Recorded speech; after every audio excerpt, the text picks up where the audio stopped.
Assalamualaikum warahmatullahi wabarakatuh. Perkenalkan, saya Mega Eka Putri, calon guru penggera Angkatan 10 Kabupaten Sijunjung. Kali ini saya akan memaparkan aksi nyata modul 1.4 tentang budaya positif. Perkenalkan, Bapak Iputu Setiabudi sebagai fasilitator dan Ibu Desmianti sebagai pengajar praktik. Rancangan tindakan untuk aksi nyata. Latar belakang. Latar belakang aksi nyata yaitu murid tidak suka peraturan karena selama ini jika mereka melakukan pelanggaran, maka akan mendapatkan hukuman dan cenderung akan mempermalukan dirinya. Tujuan aksi nyata. Tujuan aksi nyata yang pertama yaitu menciptakan murid yang merdeka dan disiplin diri yang kuat. Yang kedua, menumbuhkan budaya positif di sekolah dengan meyakini nilai-nilai kebijakan universal. Tolak ukur. Terbentuknya keyakinan kelas melalui kegiatan kesepakatan kelas yang dilakukan oleh wali kelas dan siswa. Yang selanjutnya, siswa mampu menerapkan dan menjalankan keyakinan kelas yang telah dibuat. Lini masa tindakan atau langkah-langkah tindakan yang akan dilakukan.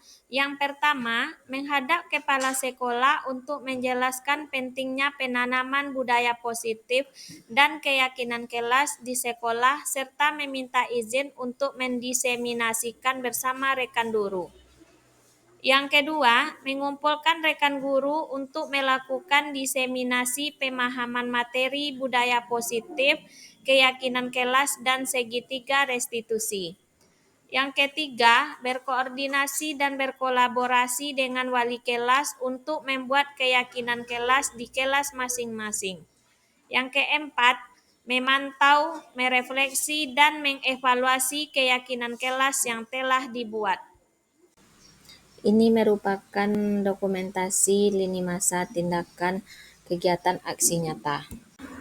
Dukungan yang dibutuhkan. Yang pertama, dukungan dari kepala sekolah, rekan guru, serta murid agar tindakan yang telah dilakukan secara lancar dan menyeluruh.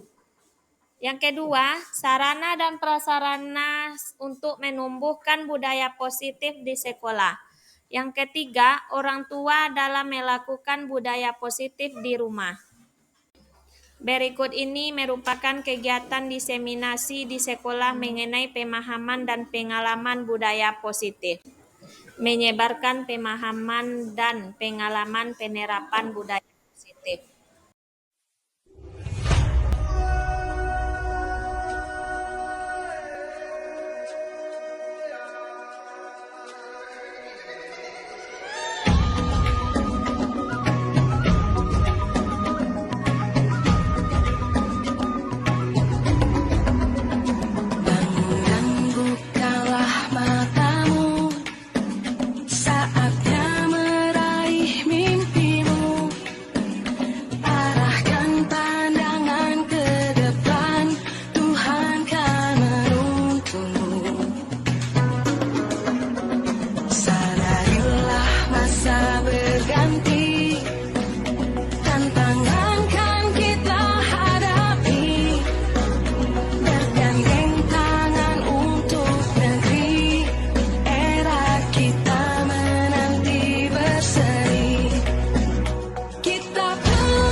berkumpul kembali di ruangan yang sederhana ini dalam rangka acara Diseminasi Budaya Positif dari Guru CGP Ibu Mega Eka Putri SPD.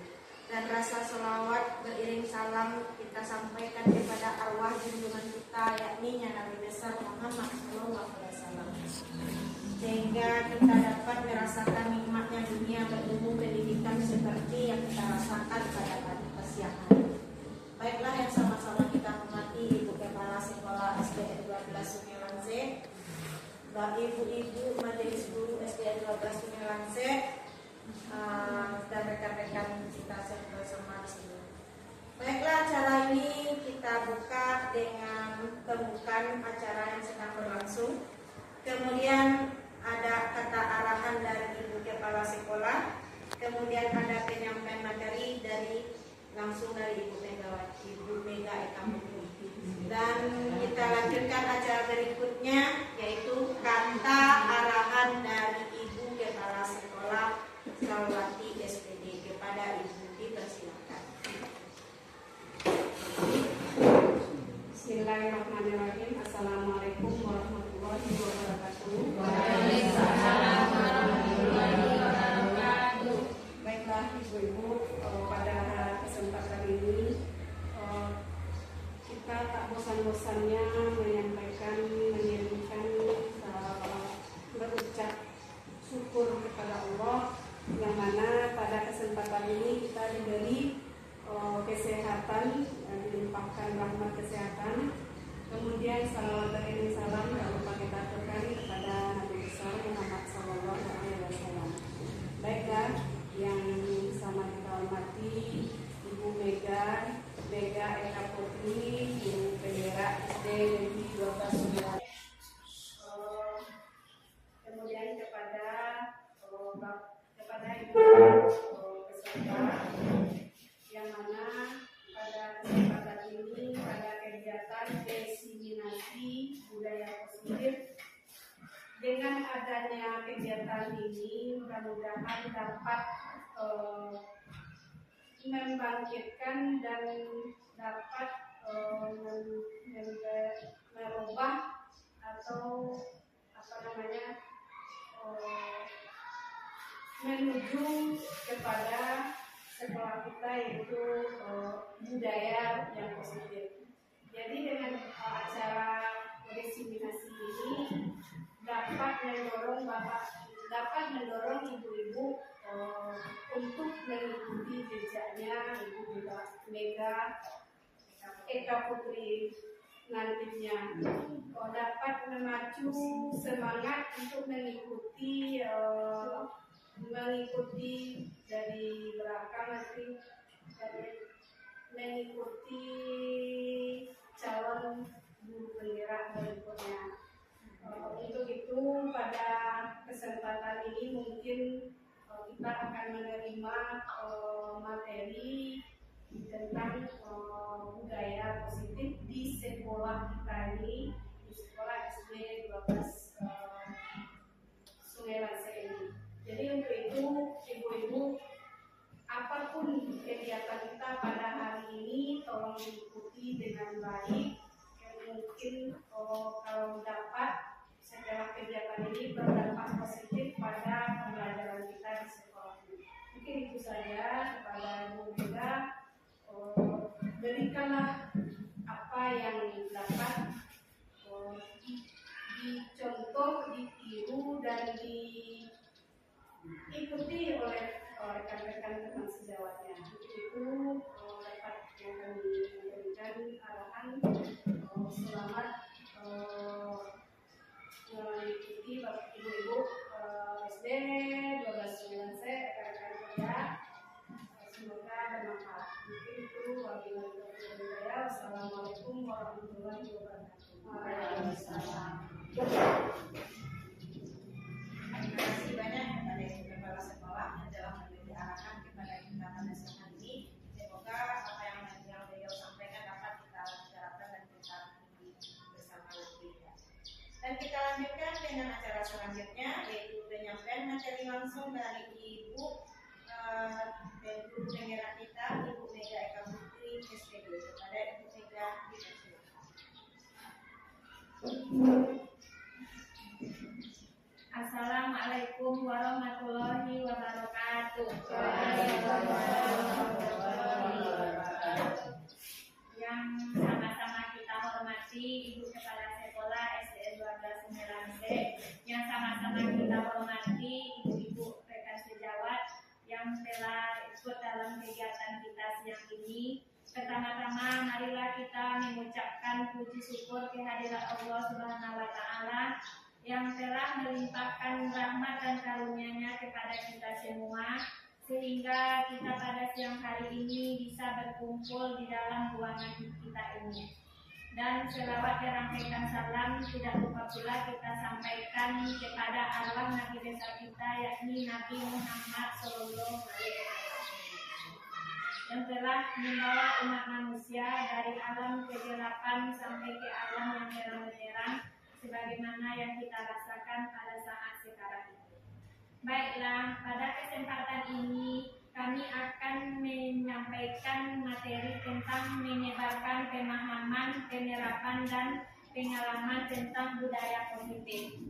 Sebelumnya kita ketahui dulu budaya positif itu berwujudan dari nilai-nilai atau keyakinan yang diterapkan di sekolah kita. Saat ini di sekolah pada umumnya masih banyak kita yang anak murid kita atau peserta didik kita yang melanggar peraturan. Dengan peraturan tersebut, bagi murid kita masih ada yang sebagai melanggar itu akan menjadi takut atau terkena emosinya atau mentalnya, sehingga untuk itu pada kesempatan ini kita akan menyampaikan tentang budaya positif. Nah, konsep inti tentang budaya positif ini yang pertama tentang perubahan paradigma belajar, kemudian tentang disiplin positif, nilai-nilai kebajikan, kebutuhan dasar manusia, motivasi perilaku manusia, posisi kontrol guru, keyakinan kelas, dan segitiga restitusi. Pembelajaran dengan paradigma baru yaitu merupakan pembelajaran yang dirancang berdasarkan prinsip berdiferensiasi. Sekarang kita karena akan memakai kurikulum merdeka, maka kita akan mengetahui prinsip berdiferensiasi. Nanti kita juga akan belajar tentang pembelajaran berdiferensiasi. Prinsip berdiferensiasi itu sehingga para peserta didik belajar sesuai dengan kebutuhannya berdasarkan tahap perkembangan psikologi modern untuk mewujudkan profil pelajar Pancasila. Sebagaimana kita ketahui, profil Pancasila, pelajar Pancasila itu terdiri dari beberapa elemen dasar. Yang pertama, beriman, bertakwa kepada Tuhan yang Maha Esa dan berakhlak mulia. Yang kedua, berkebinekaan global. Yang ketiga, bergotong royong. Yang keempat, kreatif. Yang kelima, bernalar kritis. Yang keenam, mandiri. Jadi tujuan akhir kita nanti adalah untuk membentuk peserta didik kita yang berkarakter sesuai dengan profil pelajar Pancasila. Nah, ada beberapa miskonsepsi tentang teori kontrol, di mana ilusi guru mengontrol murid. Yang kedua, ilusi bahwa semua penguatan positif efektif dan bermanfaat. Yang ketiga, ilusi bahwa kritik dan membuat rasa bersalah mampu menguatkan karakter. Yang keempat, ilusi bahwa orang dewasa berhak memaksa. Jadi ada beberapa miskonsepsi tentang teori kontrol. Nah, kemudian kita akan mengubah miskonsepsi kita yang tadi, mengubah paradigma stimulus respon ke pendekatan teori kontrol, di mana ada beberapa teori kontrol. Yang pertama, stimulus respon. Stimulus respon poin yang pertama yaitu realitas atau kebutuhan kita sama. Yang kedua, semua orang melihat hal yang sama. Yang ketiga, kita mencoba mengubah orang agar berpandangan sama dengan kita. Yang keempat, perilaku buruk dilihat sebagai suatu kesalahan. Yang kelima, orang lain bisa mengontrol saya. Yang keenam, saya bisa mengontrol orang lain. Yang ketujuh, pemaksaan ada pada saat bujukan gagal. Yang kedelapan, model berpikir menang atau kalah. Setelah itu, tentang teori kontrol. Yang pertama, realitas atau kebutuhan kita berbeda. Jadi antara stimulus respon dengan teori kontrol itu dia akan berbeda. Yang kedua, setiap orang memiliki gambaran berbeda. Yang ketiga, kita berusaha memahami pandangan orang lain tentang dunia. Yang keempat, semua perilaku memiliki tujuan. Yang kelima, hanya Anda yang bisa mengontrol diri Anda. Yang keenam, Anda tidak bisa mengontrol orang lain. Yang ketujuh, kolaborasi dan konsensus menciptakan pilihan baru. Dan yang kedelapan, model berpikir menang kalah. Jadi ada beberapa paradigma stimulus respon ke pendekatan teori kontrol. Nah, kemudian kita akan membahas yang pertama, yaitu tentang disiplin positif. Tadi kan poin-poin kita ada beberapa itu tentang budaya positif. Yang pertamanya yaitu disiplin positif. Disiplin itu berasal dari kata disiplina yang artinya belajar. Jadi disiplin itu artinya belajar. Disiplin mengacu pada disiplin diri yang memiliki tanggung jawab terhadap apa yang dilakukannya berdasarkan nilai-nilai yang diyakini. Nah, kemudian disiplin positif. Jadi kan ada dua kata, yang pertama disiplin, yang kedua positif. Jadi disiplin positif itu merupakan salah satu cara penerapan disiplin yang bertujuan untuk menumbuhkan kesadaran serta memberdayakan peserta didik tanpa penghargaan atau reward, ancaman atau hukuman. Jadi disiplin positif ini kita tidak akan memberikan reward atau ancaman ataupun hukuman. Kemudian sebagai pendidik, tujuan kita adalah menciptakan peserta didik yang memiliki disiplin diri sehingga mereka berperilaku mengacu kepada nilai-nilai kebajikan universal dan memiliki motivasi intrinsik dalam perubahan perilaku ke arah yang lebih baik. Jadi, kita sebagai pendidik, tujuan kita adalah menciptakan peserta didik kita yang memiliki jiwa disiplin positif.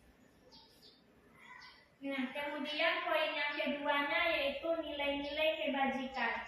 Nilai-nilai kebajikan adalah nilai yang disepakati bersama, lepas dari suku, bangsa, agama, bahasa maupun latar belakangnya. Contoh nilai kebajikan institusi atau organisasi. Yang pertama tadi poin tentang profil pelajar Pancasila, yaitu profil Pancasila. Kan ada beberapa elemen tadi. Yang pertama, beriman dan bertakwa kepada Tuhan Yang Maha Esa, berakhlak mulia, berkebinekaan global, bergotong royong, mandiri, kreatif, dan bernalar kritis. Jadi tujuan kita di sini adalah untuk membentuk peserta didik kita yang mempunyai sifat atau karakter yang sesuai dengan profil pelajar Pancasila.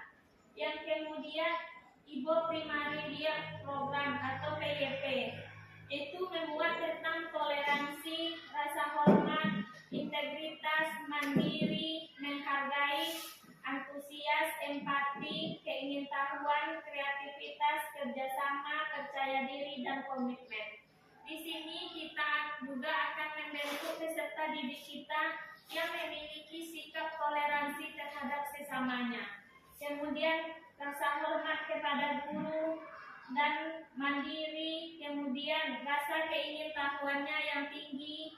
Jadi banyak tujuan kita untuk membentuk disiplin positif ini.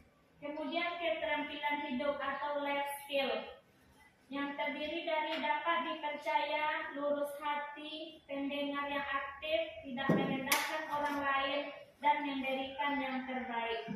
Jadi anak didik kita atau peserta didik kita juga dibekali dengan keterampilan atau keterampilan hidup, yaitu seperti dapat dipercaya. Jadi di dalam diri anak kita sudah tertanam sikap jujur atau dapat dipercaya, kemudian tidak merendahkan orang lain atau temannya. Jadi kita akan membentuk peserta didik kita yang tidak merendahkan teman sekelasnya ataupun teman di sekolahnya. Nah, poin yang ketiga yaitu kebutuhan dasar manusia. Sebagaimana kita ketahui, kebutuhan dasar manusia adalah segala sesuatu yang kita lakukan untuk mendapatkan apa yang kita inginkan. Seluruh gerakan yang kita lakukan memiliki tujuan tertentu dan semua usaha terbaik yang kita lakukan adalah dalam rangka agar kebutuhan dasar kita terpenuhi dengan baik. Jadi di sini kita juga harus mengetahui kebutuhan dasar manusia. Jadi untuk menanamkan disiplin positif atau nilai-nilai positif kepada anak, kita sebagai guru juga harus mengetahui kebutuhan dasar manusia. Nah, contohnya ada 5 kebutuhan dasar manusia. Yang pertama, bertahan hidup. Contohnya, yang bertahan hidup itu kita butuh makanan, pakaian, tempat tinggal, keamanan, dan kesehatan. Jadi kalau diri kita sudah tahu tentang kebutuhan dasar manusia, kita juga akan bisa menerapkan kepada anak didik kita. Yang kedua, kasih sayang. Contohnya rasa terima kasih, dipedulikan, berbagi, kerjasama, menjadi bagian dalam kelompok. Nah, kita juga akan menanamkan kepada anak didik kita tentang nilai-nilai atau kebutuhan kasih sayang. Karena peserta didik kita sangat membutuhkan kasih sayang. Kadang-kadang ada yang tidak memperoleh kasih sayang di dalam keluarganya atau kurang mendapatkan kasih sayang dari keluarganya. Setelah kita telusuri, ternyata banyak anak kita karena kadang ada orang tuanya yang broken home dan dia kurang mendapatkan kasih sayang. Jadi di sini kita sudah memiliki atau mempunyai kebutuhan dasar manusia. Yang ketiga, penguasaan. Penguasaan ini terdiri dari harga diri, keinginan untuk dianggap, memimpin, berprestasi, diakui, didengar. Jadi di dalam diri anak didik kita atau peserta didik kita juga harus menanamkan rasa harga diri, keinginan untuk dianggap, memimpin. Kemudian yang keempat, kebutuhan dasar manusia yaitu kebebasan. Jadi peserta didik kita itu juga memerlukan kebebasan. Contohnya mandiri, memiliki pilihan, mencoba hal baru, mampu mengendalikan arah dirinya. Jadi peserta didik kita juga kita arahkan untuk bersifat mandiri. Bisa dia menyesuaikan diri dengan temannya, agar dia juga bisa mencoba hal-hal baru. Yang kelima, kebutuhan dasar manusia yaitu kesenangan. Peserta didik kita juga butuh kesenangan. Sama seperti kita, misalnya kita di rumah banyak masalah, datang ke sekolah, kita kan bisa cengkrama dengan teman-teman, jadi dengan rekan sejawat, jadi kan semua masalah jadi hilang. Jadi peserta didik kita juga butuh kesenangan, karena kadang di rumah dia sering kena marah oleh orang tuanya. Jadi di sekolah dia akan bercengkrama dengan temannya, maka dia juga butuh kesenangan, bermain, berhumor atau bersenda gurau. Nah, kemudian motivasi perilaku manusia. Motivasi perilaku manusia ini terdiri dari 2. Ada motivasi intrinsik, itu dari dalam dirinya. Kemudian motivasi ekstrinsik, yaitu yang berasal dari luar dirinya. Contohnya motivasi intrinsik, yaitu untuk menjadikan orang yang mereka inginkan dan menghargai diri sendiri dengan nilai-nilai yang mereka percaya. Yang kedua, untuk mendapatkan imbalan atau penghargaan dari orang lain. Dan selanjutnya untuk menghindari ketidaknyamanan hukum. Nah, di sini juga kita akan mengetahui tentang ada hukuman, ada konsekuensi, dan ada restitusi.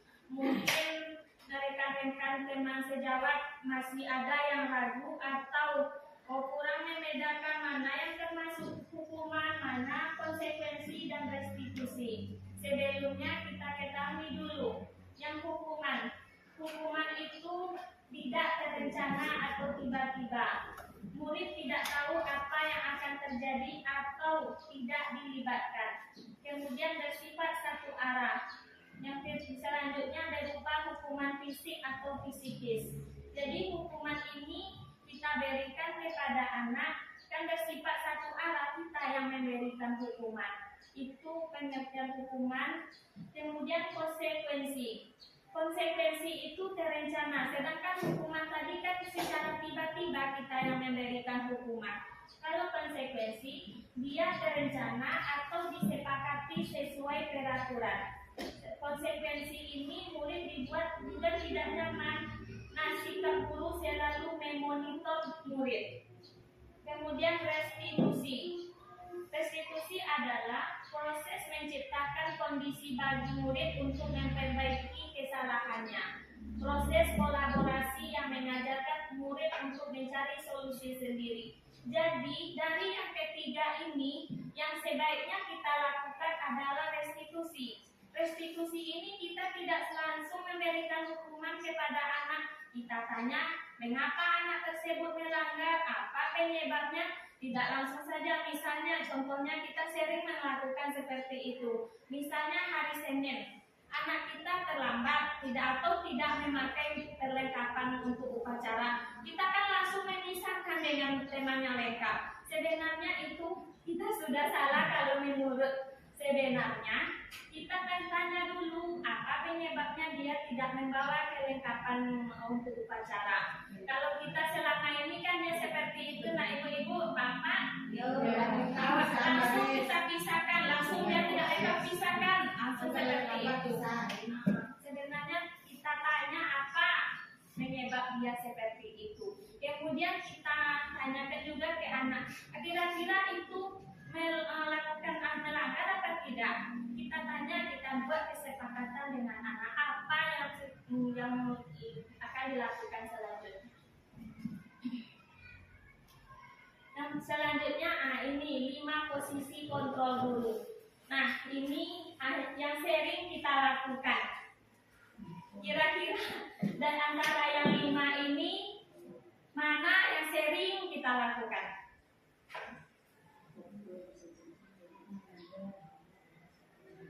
5 posisi kontrol guru. Yang pertama yaitu penghukum, yang kedua pembuat merasa bersalah, yang ketiga teman, yang keempat pemantau, yang kelima manajer. Jadi ada 5 posisi kontrol guru.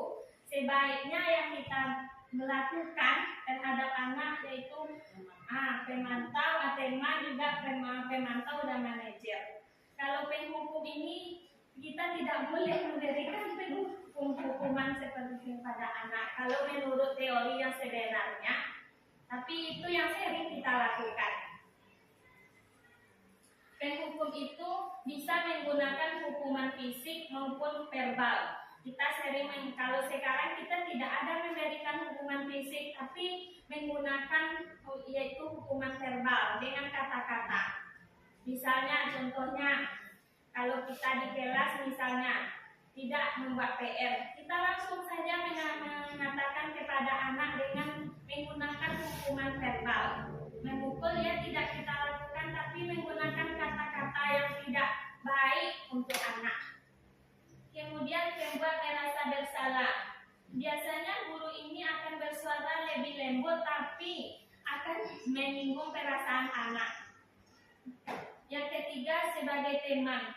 Guru di posisi teman ini menggunakan hubungan baik dan humor untuk mempengaruhi anak. Dia akan melalui humor atau candaan. Contohnya, ayolah bantu nak, seperti itu kalau kita sebagai tema kita ajak anak tersebut. Yang keempat, pemantau. Pemantau ini adalah mengawasi saat anak melakukan kesalahan. Nah, kemudian yang kelima, manajer. Manajer ini posisi di mana guru berbuat sesuatu bersama murid atau peserta didik, mempersilakan murid mempertanggungjawabkan perilakunya, mendukung murid agar dapat menemukan solusi atau permasalahannya sendiri. Contohnya, di kelas kita kan ada waktu tahun ajaran baru atau awal semester, kita kan ada membuat kesepakatan kelas atau keyakinan kelas dengan anak-anak kita. Nanti kalau anak kita melanggar, kita tanya apakah ini melanggar keyakinan kelas yang kita buat. Anak kita kan sudah tahu apa-apa saja keyakinan kelas kita. Kalau seandainya iya melanggar, kata anak kita, kira-kira apa yang akan kita lakukan yang terbaiknya. Ini ada contohnya penerapan 5 posisi kontrol guru tadi. Yang kasusnya siswa tidak memakai atribut saat upacara bendera. Ini contohnya sering kita lakukan, tapi kita tidak 1 jam hormat bendera atau kita juga melakukan hukuman misalnya memilih sampah. Kan ada ini contoh yang sebagai penghukum hormat pada bendera 1 jam. Itu kan kita di sini kan tidak ada yang hormat bendera 1 jam. Paling lama kira-kira kadang 5 menit itu sudah lama bagi anak. Kemudian pembuat merasa bersalah. Contohnya, berapa kali bapak atau ibu memberitahu kamu selalu mengecewakan bapak atau ibu. Ini adalah contoh dari posisi guru kontrol guru, yaitu pembuat merasa bersalah. Yang ketiga, posisi kontrol guru yang sebagai teman, yaitu contohnya, ayo dong ikuti aturan sekolah. Kita kan mengajak, membawa anak kita. Tolong bantu bapak atau ibu sekali ini. Ya sudah, tidak apa-apa. Lain kali jangan sampai berbuat seperti ini lagi ya. Kemudian yang sebagai pemantau, kamu melanggar peraturan sekolah. Kamu tahu kan konsekuensinya. Setelah upacara kamu beli atributnya ke koperasi dan jangan diulangi lagi. Ini contoh sebagai pemantau. Yang kelima contohnya yang sebagai manajer. Apakah kamu tahu kesalahan kamu? Kira-kira bagaimana kamu memperbaiki kesalahan kamu? Itu kan kita meminta ke anak apa yang disepakatinya atau disetujuinya. Jadi sebenarnya posisi guru yang sebaik kita pakai adalah sebagai teman dan sebagai manajer.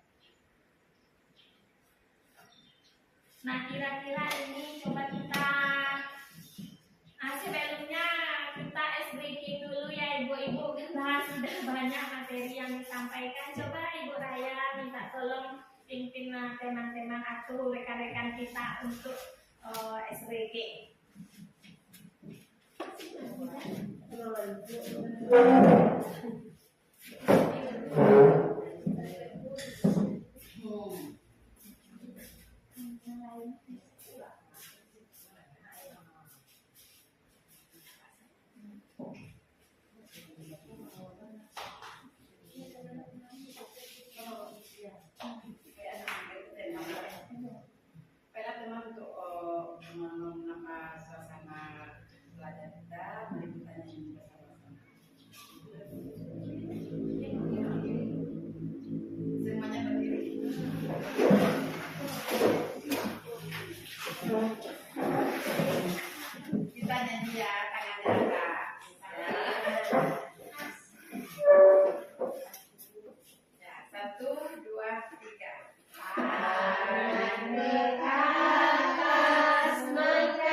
Kita mulai. Tangan ke atas menggapai bintang, tangan ke samping burung yang terbang, tangan ke depan ikan berenang, duduk yang rapi siap berdoa. Putar tangan diputar, lung tangan digulung, ulang melingkar di pagar bunda, kanan kiri atas bawah siap berdoa. Terima kasih. Silakan duduk kembali.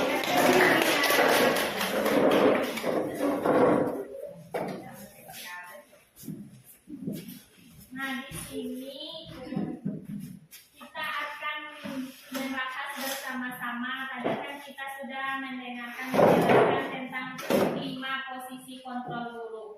Sudah dijelaskan juga contohnya. Sekarang posisi kontrol apakah aku? Saya kecewa sekali dengan kamu. Kira-kira posisi kontrol apa yang kalimat seperti ini? Nah, membuat merasa bersalah. Pak Yodi, bagaimana Pak Yodi? Yang kedua, posisi kontrol apakah aku? Kamu tidak pernah benar melakukannya. Ini posisi kontrol yang bagaimana ini? Kamu tidak pernah benar melakukannya. Membuat merasa bersalah. Membuat merasa bersalah. Ada seperti ini kalimatnya ini sebagai tema. Kenapa tidak bisa? Kamu tidak pernah benar melakukannya. Kemudian, apa rencanamu untuk menyelesaikan masalah ini? Ini posisi kontrol apa ini? Apa ini Bu Nova? Apa rencanamu untuk menyelesaikan masalah ini? Posisi kontrol dulu. Apa rencanamu untuk menyelesaikan manajer? Apa rencanamu untuk menyelesaikan masalah ini? Kemudian posisi kontrol apakah aku? Ayolah lakukan demi bapak atau ibu ya. Ini sebagai apa? Teman. Kemudian kamu tidak akan pernah mendapatkan nilai jika tidak mengerjakan tugas. Sebagai pemantau.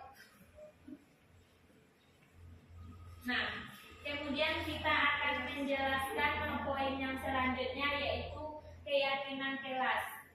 Nah, keyakinan kelas. Mengapa keyakinan kelas? Mengapa tidak peraturan kelas?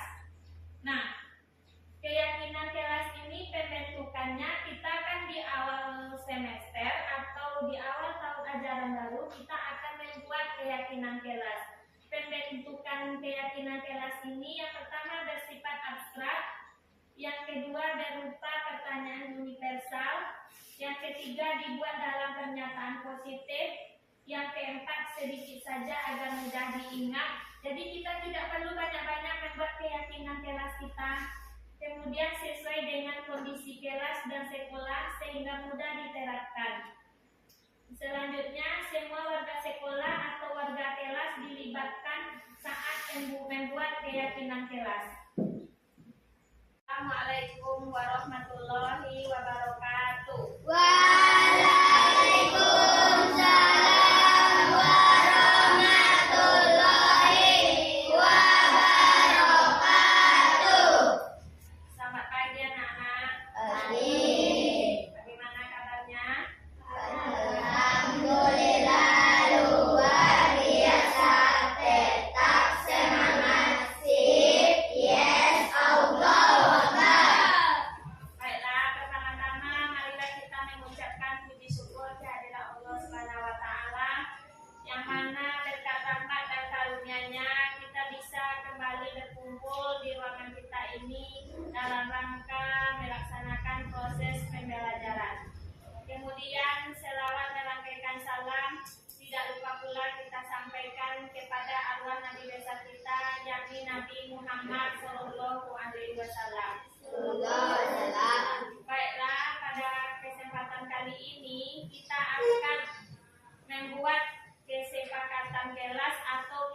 keyakinan kelas kita. Kita akan merumuskan keyakinan kelas kita. Tahu anak-anak ibu apa itu keyakinan kelas? Tahu. Keyakinan kelas itu adalah suatu aturan kelas yang harus kita patuhi. Nah, sekarang ibu akan membagikan sticky note ini kepada anak ibu. Nanti ditulis apa-apa saja yang menurut anak ibu keyakinan kelas itu.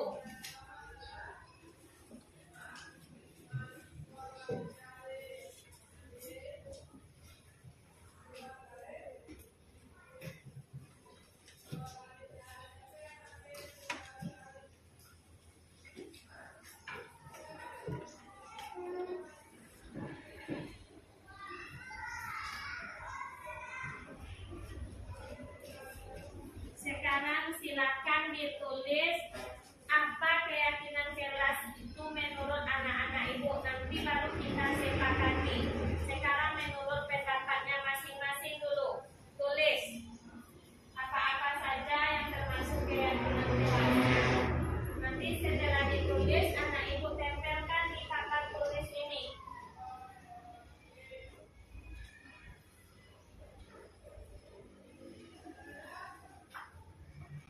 Satu persatu.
Udah semuanya, Nak? Sudah mengumpulkan semuanya ke depan? Siapa yang bisa membacakan? Coba Vio, bacakan ke depan dulu Vio. Yang lain anak ibu dengarkan, nanti kita sepakati apa-apa saja keyakinan kelas kita.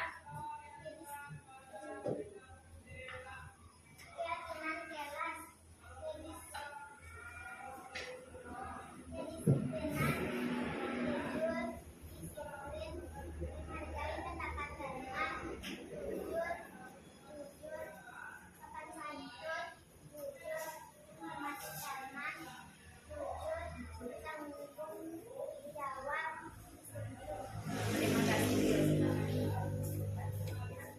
Jadi tadi anak ibu sudah membuat ada beberapa keyakinan kelas kita. Ada disiplin, jujur, menghargai pendapat teman, kemudian sopan santun, menghormati teman, bertanggung jawab. Nah, dari beberapa keyakinan kelas yang telah anak ibu tulis tadi, sekarang kita sepakati apa-apa saja yang termasuk keyakinan kelas kita. Yang pertama, jujur. Jadi anak ibu sudah tahu kan? Yang pertama keyakinan kelas kita adalah jujur. Yang kedua apa kira-kira lagi? Disiplin. Yang ketiga, menghargai pendapat teman. Yang keempat, sopan santun. Yang kelima, menghormati teman. Yang keenam, bertanggung jawab. Jadi ada 6 keyakinan kelas kita. Paham anak ibu? Paham. Nah, jadi kalau seandainya anak ibu melanggar, Kira-kira bagaimana? Akan berakibat bagi siapa? Bagi diri kita sendiri. Jadi keyakinan kelas kita ini harus dipatuhi. Paham anak Ibu? Paham. Demikianlah penyampaian Ibu tentang perumusan keyakinan kelas. Dan Ibu akhiri dengan Assalamualaikum warahmatullahi wabarakatuh. Waalaikumsalam warahmatullahi wabarakatuh. Nah, ini yang sering kita lakukan, yaitu segitiga restitusi. Segitiga restitusi adalah suatu proses dialog yang dijalankan oleh guru agar dapat menghasilkan murid yang mandiri dan bertanggung jawab. Kalau ada anak kita yang melanggar, kita akan menyelesaikannya menggunakan segitiga restitusi. Tahap segitiga restitusi yang pertama, validasi tindakan yang salah, menstabilkan identitas. Yang kedua, validasi tindakan yang salah. Yang ketiga, menanyakan keyakinan kelas. Jadi yang pertama, menstabilkan identitas. Yang kedua, validasi tindakan yang salah. Yang ketiga, menanyakan keyakinan kelas. Menstabilkan identitas. Menstabilkan identitas berdasarkan prinsip membuat kesalahan adalah bagian dari proses pembelajaran, di mana pada saat menstabilkan identitas itu berbuat salah itu wajar. Tidak ada manusia yang sempurna. Ibu atau bapak juga pernah melakukan itu. Ibu atau bapak tidak mau mencari siapa yang salah, tapi ibu atau bapak ingin mencari solusi dari permasalahan ini. Kemudian kamu berhak merasa begitu. Ini adalah contoh kalimat-kalimat yang digunakan pada saat menstabilkan identitas. Yang kedua, validasi tindakan yang salah. Berdasarkan prinsip setiap perilaku berupaya memenuhi kebutuhan tertentu. Contoh kalimat yang digunakan yaitu, kamu pasti punya alasan mengapa melakukan hal itu. Padahal kamu bisa melakukan yang lebih buruk dari ini ya. Yang lebih baik maksudnya ini. Kamu patut bangga karena telah melindungi sesuatu yang penting buat kamu. Kamu melakukannya karena mempertahankan sesuatu yang penting buat kamu. Jadi ini adalah contoh-contoh kalimat yang digunakan untuk validasi tindakan yang salah. Kemudian segitiga restitusi yang terakhir yaitu menanyakan keyakinan. Berdasarkan prinsip teori kontrol bahwa pada dasarnya kita termotivasi secara intrinsik. Contoh kalimatnya, apa keyakinan kelas kita?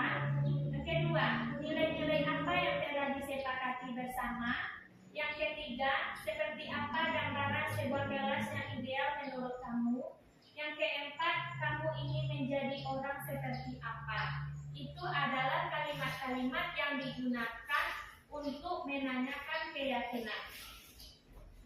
Ini ada, kemarin saya mencoba kasusnya, ini anak ini, anak Albi, dia terlambat saat masuk.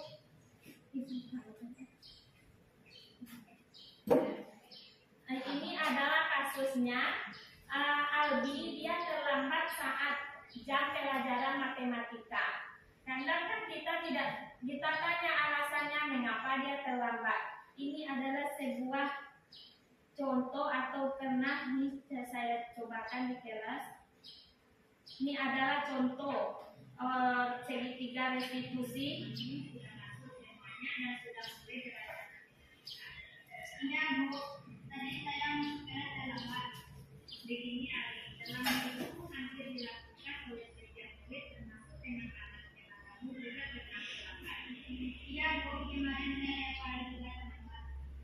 Setiap kesalahan pasti ada alasannya. Kira-kira apa alasan kami kenapa bisa terlambat? Saya tadi terlambat warung. Nah, dari kesalahan yang kami lakukan itu, memang keyakinan kelas kita tidak. Iya Bu, ada yang saya lakukan. Definisi kelas apa itu? Disiplin adalah secara umum. Nah, sekarang coba lagi pikirkan kira-kira disiplin masih kreatif atau saya kira nanti sekali. Baik, kalau itu kami anggap apa yang kami lakukan ke depannya supaya kita tetap lagi. Saya akan sarapan lebih awal dari rumah atau sedang makan membaca Quran. Abi janji ya, kalau Abi akan memperbaiki. Sekarang Abi akan menjadi orang yang lebih apa? Depannya, saya akan jadi orang yang lebih baik, disiplin dan bertanggung jawab. Baik, kalau sudah tahu apa yang harus dilakukan, silakan lanjutkan untuk istirahat. Terima kasih, Bu. Ini adalah contoh penerapan segitiga restitusi terhadap anak yang terlambat masuk kelas. Sebelumnya kita kan pasti langsung marah aja kepada anak kalau masuk kelas dia terlambat, kita sudah menerangkan pelajaran. Kita tanyakan alasan anak tersebut terlambat. Ya kan tidak ibu-ibu? Ya. Besok setelah kita mendapatkan materi ini, mudah-mudahan kita rubah lagi ada perubahan. Saya kemarin yang marah sama anak saya terlambat kosong lokal saya buka laki-lakinya, tinggal rupanya ada ibunya ulang tahun. Jadi dia akan ngasih tahu sama saya langsung marah. Besok ibu tanyakan alasannya mengapa anak tersebut terlambat. Tidak langsung marah ya Bu? Iya Bu. Ini setelah kita memberikan atau memecahkan masalah anak ini melalui segitiga restitusi, kita melakukan tindakan refleksi terhadap anak tersebut. Ini ada contoh refleksinya. Assalamualaikum warahmatullahi wabarakatuh. Perkenalkan, nama saya Aldi, murid dari Bhinneka Kelas 4. Saya merasa senang karena tidak dimarahi saat terlambat masuk kelas. Karena kalau dimarahi akan membuat murid tertekan. Saya diajak untuk memperbaiki kesalahan saya dan tidak akan mengulangi kesalahan saya. Dan terima kasih. Assalamualaikum warahmatullahi wabarakatuh. Kan setelah kita selesaikan atau kita terapkan segitiga restitusi, anak ini kan tidak merasa terancam atau tidak bagaimana perasaannya, kan senang diajak dia berkomunikasi atau berdiskusi tentang tindakan yang dilakukannya. Kalau kita langsung marah ya Bu Raya, seperti kemarin anak tersebut akan tertekan, oh ibu ini pemarah, langsung seperti itu. Jadi kalau kita ajak anak ini berdiskusi apa yang akan dilakukannya ke depan, anak tersebut akan merubah cara belajar atau yang melanggar tadi dia tidak akan mengulangi lagi. Nah, jadi dalam penerapan program disiplin positif, hendaknya guru memiliki standar kepribadian, profesional, dan sosial yang baik, di mana guru mampu merefleksi dirinya dalam posisi kontrol saat ini. Bagaimana perjalanan dirinya sebagai among atau manajer yang menuntun murid-muridnya menjadi insan yang mandiri, merdeka, dan bertanggung jawab. Ini sesuai dengan standar pendidikan nasional. Jadi kita akan ada kompetensi, 4 kompetensi guru. Jadi kita hendaknya memiliki kompetensi yang keempat itu, memiliki kepribadian, profesional, sosial yang baik, sehingga kita mampu untuk merefleksikan dirinya, di mana posisi kontrol kita, di mana kita sebagai penghukum, pembuat merasa bersalah, sebagai teman, sebagai pemantau, dan sebagai manajer. Nah, mungkin itu pemaparan tentang budaya positif dari saya. Kalau ada bapak atau ibu yang ingin bertanya, kita melakukan diskusi saja. Nah, mungkin itu yang dapat saya sampaikan. Akhir kata, assalamualaikum warahmatullahi wabarakatuh. Waalaikumsalam warahmatullahi wabarakatuh. Itulah penyampaian atau pembahasan dari Ibu Mega Eka Putri SPD. Semoga ilmu yang disampaikan oleh Ibu Mega bisa kita terapkan nantinya pada peserta didik kita, lingkungan kita, dan diri kita sendiri. Semoga